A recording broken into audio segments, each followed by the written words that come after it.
Glenn Greenwald voltou. Tinha muita gente que estava achando estranho, reclamando que como que um jornalista que tinha 6 gigabytes de conversas ilegais e criminosas mostrando as entranhas da organização criminosa criada por Alexandre de Moraes dentro do STF, do TSE, de repente tinha ficado em silêncio. Será que ele ficou com medo? Será que Moraes conseguiu intimidá-lo ao ponto dele abrir mão de reportar e soltar mais artigos sobre as conversas? Não. Glenn Greenwald estava se preparando para vir para a guerra. Ele teve 2 participações, duas aparições recentemente em um podcast e a outra ele sozinho falando, onde ele soltou bombas e disse coisas que com certeza vai deixar o Alexandre de Moraes e a organização criminosa com muito medo. Dizendo ele tem muito mais para ser soltado e ele não parou só no Alexandre de Moraes. Falou abertamente outras coisas que com certeza são bombásticas e podem inclusive incorrer na sua prisão. Vamos assistir os melhores trechos, os trechos bomba da participação do Glenn Greenwald. É rapidão. Mano, tem alguma coisa aí para colocar desses arquivos que foram, Léo? É tudo na primeira página do Folha, que obviamente tem um grande impacto.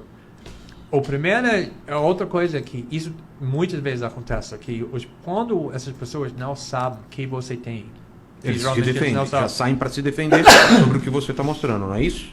Eles vão falar coisas que não é verdade, que é falso, não sabendo que vocês têm provas que podem mostrar na hora que eles disseram que eles disseram é falso. Quando o Alexandre de Moraes manifestou sua própria defesa, também Gilmar Mendes e Luiz Barroso e outros ministros do STF defendendo Alexandre de Moraes. Mas uma das coisas que ele disse é que tudo que ele fez nesse sentido, comunicando com o TSE, pedindo... O que era o conteúdo, só para o pessoal entender? Vou explicar daqui um minuto. Tá. Só que ele disse que tudo foi documentado no processo público. Ele não estava escondendo nada. Certo. Só conseguimos provar muito rápido que isso era mentira, que tinha 3, 4, 5 processos, pelo menos. Ok, aqui ele explica que tem muita coisa ainda para soltar e que eles seguram justamente esperando que o outro lado fale uma mentira e eles tenham nas próprias gravações a prova de que aquela mentira foi falada. Acho que nunca foi documentado, então isso de desmentir na hora. Ao contrário de soltar tudo de uma vez, que aí a pessoa já constrói a defesa dela baseado...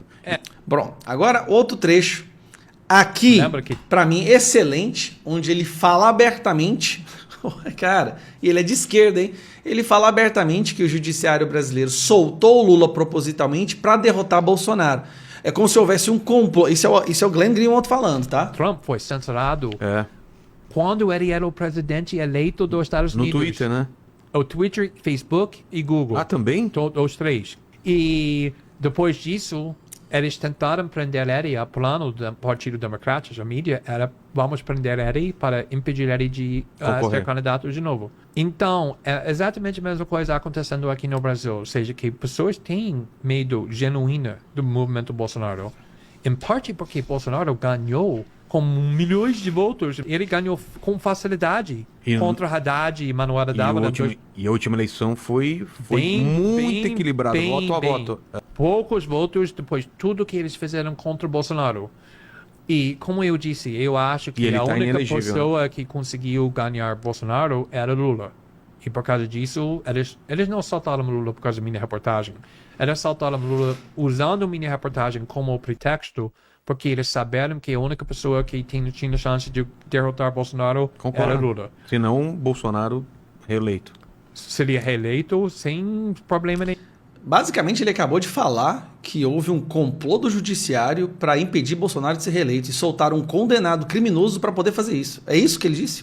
É isso que ele disse. Eu não tinha nenhuma outra pessoa que tinha capacidade de desafiar ele. Eu acho que só Lula. Lula ainda tem uma grande conexão para o povo, obviamente. Então, e o Bolsonaro tem grande carisma, também Lula tem. Então, eu acho que eles têm um objetivo político de derrotar o movimento Bolsonaro. Eles não têm confiança que eles conseguem fazer isso dentro das regras democráticas. Que afirmação, hein? Dentro das regras do jogo. Então, aqui no Brasil, você sente que está acontecendo isso mais do que o normal? Alguma ideologia política ela tá dominando a narrativa, assim, e escondendo ou ou mudando, porque a gente está vendo agora queimadas muito fortes aqui, né? E a gente tinha a mídia tratando de um jeito e hoje parece tratando de outro jeito o mesmo problema, um problema maior. Você sente uma diferença em relação a isso? Eu acredito que a mídia, a grande mídia no Brasil, sempre era bem corporativa, ou seja, que controlado pelos mesmos interesses industriais, bem ricos. Ou... Essa grande imprensa, né? Os donos dessa grande mídia. Sim, tem a mesma ideologia, o mesmo interesse, mas sem dúvida nenhuma, com a eleição do Bolsonaro, tudo mudou e se tornou pior ainda. Porque agora, eu acho que muitos jornalistas não estão acreditando mais que sua missão é uma missão jornalística. Isento. Acho que tem um objetivo, uma missão em cima disso, que é destruir o movimento Bolsonaro.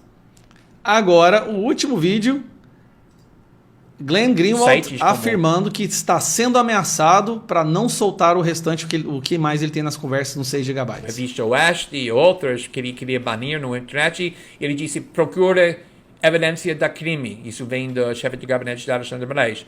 E quando a TSE voltou e disse que, infelizmente não conseguimos encontrar nenhuma evidência da criminalidade, a resposta foi, usa criatividade. Ou seja, que seja criativo de criando um crime, mesmo que não existe. Então, tem muitas revelações dentro dessa primeira 10, 11 artigos que já foram publicados nas primeiras 2, 3 semanas, que já tem muita evidência de coisas que exigem e merecem muito mais investigação e debate do que até hoje aconteceu. Obviamente, essa reportagem tinha um grande impacto em vários sentidos, fortalecendo a ideia que Alexandre de Moraes está abusando do seu poder, passando limites, fortalecendo a crença de alguns setores que ele deveria sofrer impeachment.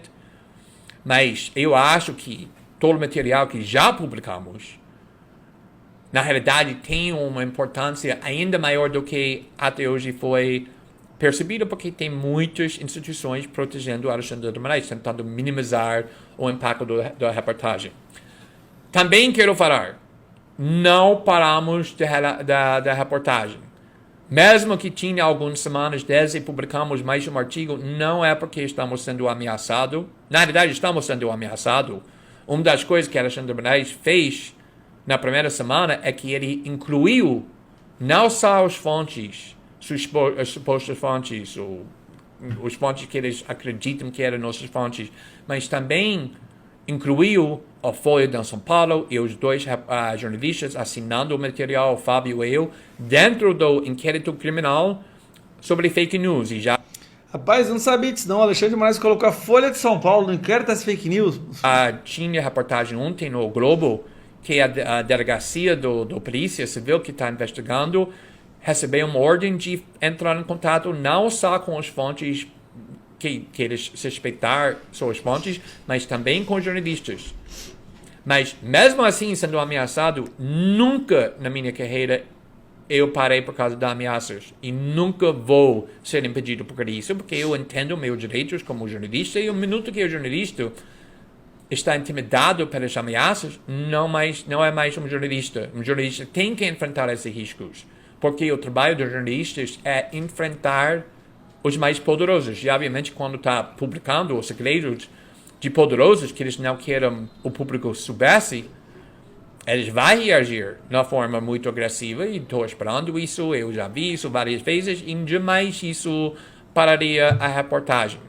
Então, ainda estamos trabalhando com outro material, com outra reportagem, que ainda eu acho é bem importante, só que é sempre o caso que algumas reportagens no começo é um pouco mais fácil, porque todo o material no arquivo é suficiente para explicar o que aconteceu, mas muitas vezes tem uma parte do material não é completado, e exige que você tenha jornalismo lá fora do arquivo, falar com fontes, fazer investigações, tentar entender exatamente o que aconteceu. Esse processo está continuando, eu estou trabalhando essa coisa, outras pessoas na equipe jornalística ainda estão trabalhando, então nós não paramos, nós não desaparecemos Eu entendo a falta de paciência. Quero mais, quero mais, quero mais.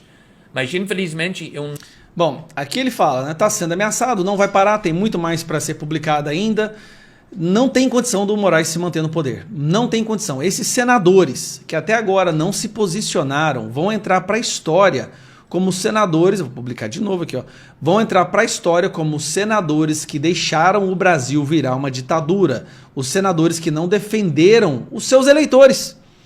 Isso mesmo, são senadores que não defenderam seus eleitores. São esses aqui, ó, até agora, aqueles que se recusam a se posicionar. São esses senadores, os senadores que se recusam a se posicionar, as pessoas que até hoje estão do lado do Alexandre de Moraes. Se está indefinido ainda, a gente já sabe o que lado que essa pessoa está. Então fale com o seu senador. É só entrar nesse site aqui, ó, votossenadores.com.br. Você vai clicar no link lá do seu senador embaixo e vai poder falar com ele nas redes sociais, no gabinete, por e-mail. Vamos agilizar, galera. Não perca o foco. Vai vir mais bomba contra Alexandre de Moraes. Então a gente tem que aproveitar esse momento, que é a única oportunidade que a gente teve até hoje. Abraço.